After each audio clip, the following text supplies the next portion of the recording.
Bienvenue sur cette chaîne de podcast qui sera sur YouTube et sur Spotify.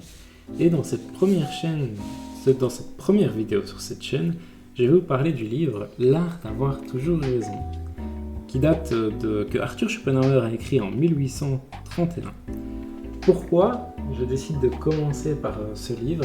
Déjà parce que cette chaîne, j'ai pour objectif qu'elle soit un petit peu philosophique. Je vais vous parler de livres, de films, de séries, d'éléments de pop culture, de sujets sociaux comme l'alimentation, le sport, la nostalgie, le fait de vieillir, beaucoup de pistes de réflexion. Et l'art d'avoir toujours raison, ça permet de lier les livres et la réflexion. Ce livre, je l'ai lu il y a 2 ans, au moment où je me suis mis vraiment en plein dans la lecture. Et pourquoi j'ai lu ce livre, qui était le premier livre que j'ai lu, qui ne fait que 70 pages, plus ou moins? Eh bien, parce que ce livre faisait écho à quelque chose que je considère depuis des années. C'est ce truc, vous savez, vous connaissez ça, vous avez déjà été dans un repas familial ou au travail ou aux études, je sais pas quoi moi, et vous vous dites que vous essayez de discuter, vous essayez de débattre d'un sujet avec des gens, et les gens en ont juste rien à foutre de ce que vous dites, complètement rien à faire. Vous aurez beau leur prouver par A plus B que 2 plus 2 égale 4, si eux ils pensent que c'est 5, ils continueront à penser que c'est 5. Et peut-être même qu'au fond d'eux, ils vont savoir qu'ils auront tort, mais ils ne l'accepteront pas, ils ne le diront jamais. En fait, dans les débats d'aujourd'hui, tu as énormément de monologues interposés. Je dis débat d'aujourd'hui, mais justement, ce livre de Arthur Schopenhauer, il parle déjà de ça en 1831. Ça veut dire que le gars, un philosophe du 19e siècle, il est là, et il a beau être philosophe, il a beau avoir des débats avec les gens les plus cultivés, entre guillemets, de son époque, et il remarque que tu as énormément de monologues interposés, des débats qui n'en sont pas, des discussions qui n'en sont pas, parce qu'en fait, c'est juste l'un et l'autre discutent et envoient leurs meilleurs arguments pour essayer de convaincre le deuxième, mais ils n'ont en aucun cas l'objectif d'être convaincus eux-mêmes. Et dans son livre que j'ai lu, Arthur Schopenhauer, il n'essaie pas de prouver qu'il a raison. Il s'en fout en fait de la réalité, de qui a tort, qui a raison. Il essaye de convaincre son adversaire. Et pour ça, il te parle de 38 stratagèmes ayant pour objectif de convaincre l'adversaire par A plus B. Quand bien même il se rendrait compte lui-même, Arthur, qu'il a tort. Et ça dit énormément de notre époque, de son époque et de la mentalité des gens en fait. Pourquoi on cherche par A plus B à avoir raison, à avoir tort? Et je ne vais pas rentrer dans les détails du livre, je vais être honnête, je l'ai lu il y a 2 ans et je ne vous dirai pas que c'est le meilleur livre que j'ai lu. Loin de là. En réalité, il fait 70 pages. J'ai lu des romans de 900 pages depuis. Pourtant, ces 70 pages-là, je peux vous dire que je les ai senties passer parce qu'elles sont lourdes. Donc le gars, comme si vous écriviez un texte, il te fait 38 puces comme ça, et à chaque puce, pour faire référence à un document Word, à chaque puce, il te dit tu as tel stratagème là pour convaincre, tu as celui-là, et il te le fait pendant 38 fois. Je peux vous dire que c'est assez lourd à lire. C'est pas finalement super intéressant parce que moi, ce que je cherchais à savoir, c'est pourquoi on cherche à ce point à avoir raison, pourquoi, tout simplement, on refuse d'avoir tort. C'est ça qui m'intéressait. Et bon, c'est vers là que je vais vous amener.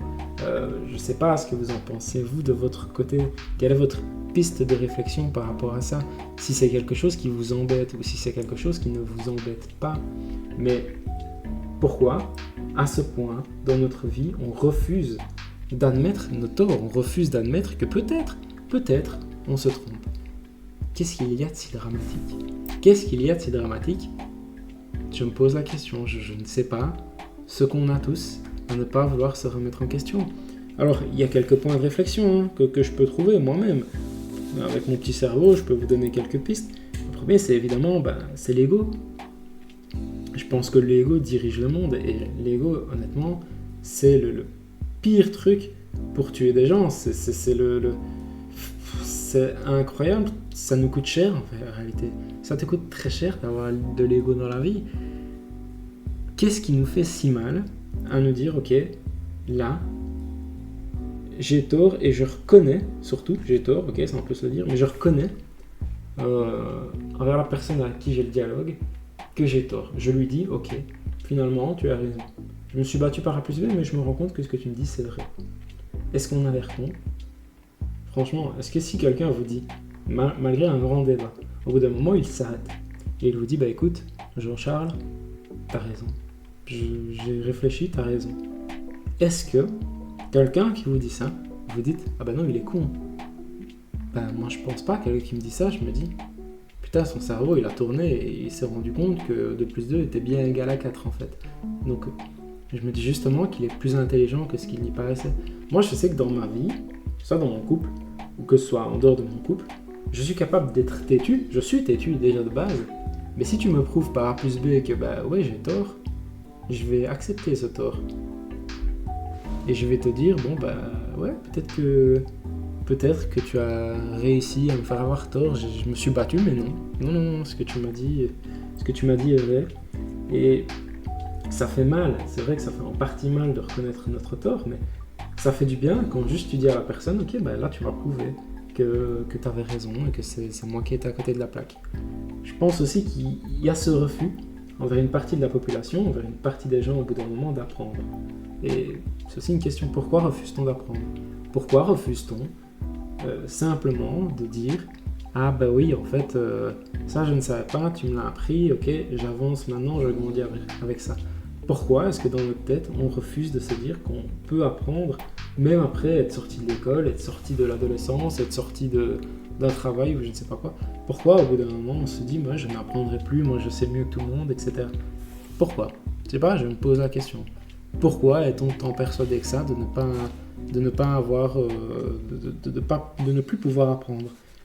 Est-ce que, pour vous, je vous pose la question sincèrement, est-ce que, je ne sais pas l'âge que vous avez en regardant cette vidéo, mais est-ce que vous vous dites toujours que quand quelqu'un vous apprend quelque chose, je parle bien de quelqu'un, une personne, parce que c'est envers cette personne qu'on peut avoir de l'ego et qu'on peut refuser d'apprendre, pas envers ce qu'on va rechercher sur un PC ou quoi que ce soit.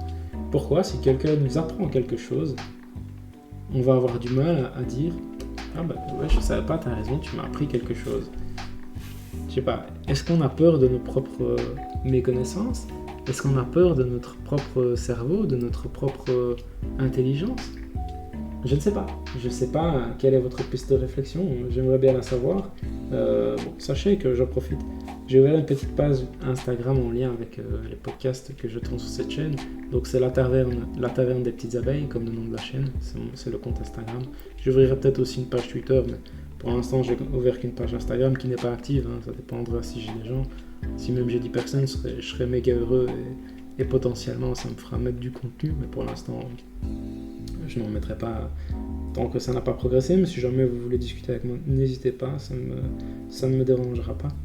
Je pense aussi que le fait d'apprendre, le fait d'admettre un tort, ça ne montre pas justement qu'on est stupide, bien au contraire, ça montre qu'on est intelligent. C'est une preuve d'intelligence d'être capable de se remettre en question, de se dire « Ah merde, mais en fait tu as raison ». Et d'avoir juste cette piste de réflexion, le cerveau qui tourne et qui nous indique que ouais, peut-être qu'on a effectivement tort et que l'autre nous a convaincus. Pour moi, c'est une preuve d'intelligence. C'est peut-être une intelligence supérieure. Peut-être que plus on est bête, quelque part dans la vie, moins on se remet en question. Et je pense qu'on a peut-être déjà tous vécu ça, hein, en voyant des gens en face de nous, de se dire, ok, lui, il est pas très fut-fut, ça se voit bien qu'il va rien comprendre à ce que je vais lui dire et qu'il va jamais se remettre en question sur ce qu'il pense. Vous l'avez peut-être déjà expérimenté vous aussi. Donc je pense que oui, il y a vraiment ce lien entre intelligence, réflexion, envie d'apprendre, ego. Parce que oui, mettre l'ego de côté, c'est vrai que je ne l'ai pas dit, mais on a tous de l'ego. Et on a tous, je pense, tous de l'ego et tous certains égos. On n'a pas tous les types d'ego. Il y a de l'ego un peu macho, il y a de l'ego d'intelligence, il y a différents types d'ego. Et on a tous certains types en nous, j'en suis convaincu. Et c'est vrai que dans certaines situations, se dire à soi-même, ok, là, tu prends ton ego, tu le jettes à la poubelle, t'écoutes ce qu'on te dit et tu prends l'information, je pense que ça nous est déjà tous arrivé, c'est pas toujours évident. Et ça, je l'admets sans problème. Et je pense qu'au plus on est intelligent et plus on est en paix avec soi-même et envers notre propre culture et notre propre réflexion, au plus on est susceptible de se dire « Ok, j'ai tort, la personne, je concède, tout simplement. » Voilà, c'était une petite piste de réflexion. Comme je le dis, je n'ai pas vocation à vous apprendre quoi que ce soit. J'espère juste que la vidéo vous aura intéressé. Donc comme je le dis, le fait qu'Arthur Schopenhauer ait écrit un livre là-dessus en 1831, quand bien même, comme expliqué, le livre ne m'a pas forcément plu, eh ben, c'est intéressant parce que déjà en 1831, on se posait la question de pourquoi est-ce qu'on avait aussi dur à admettre nos torts et pourquoi on cherche à ce point à avoir raison. Et lui essayait de répondre au comment avoir toujours raison. Je vous souhaite une bonne journée, peut-être rendez-vous dans un prochain podcast, j'espère. Donc je pense que le prochain podcast portera aussi sur un livre, potentiellement Eragon, l'héritage, que j'ai lu il n'y a pas longtemps. J'ai lu les 4 livres d'Eragon et chacun mérite individuellement qu'on en discute. Donc ce sera peut-être sur Eragon. Donc je vous invite à me suivre si ça vous intéresse. Si ce n'est pas ça, j'ai d'autres sujets sur le feu. Le tome 1 de la saga Hadès, donc la saga conjointe à la saga Hadès et Perséphone. Je parlerai bien du tome 1. J'hésite aussi à vous parler du film La Momie 1 et La Momie 2 avec Brendan Fraser. Et j'aimerais bien parler de Brendan Fraser dans une vidéo qui ne concernera d'ailleurs que lui. Si ça vous intéresse, je vous invite à me suivre. Il y aura encore du contenu sur cette chaîne, il y en aura toujours. Et j'espère, comme je le dis, c'est mon unique objectif, d'avoir ne serait-ce que quelques personnes avec qui discuter de sujets qui m'intéressent. Donc voilà, je vous souhaite peut-être à une prochaine et bonne journée à vous.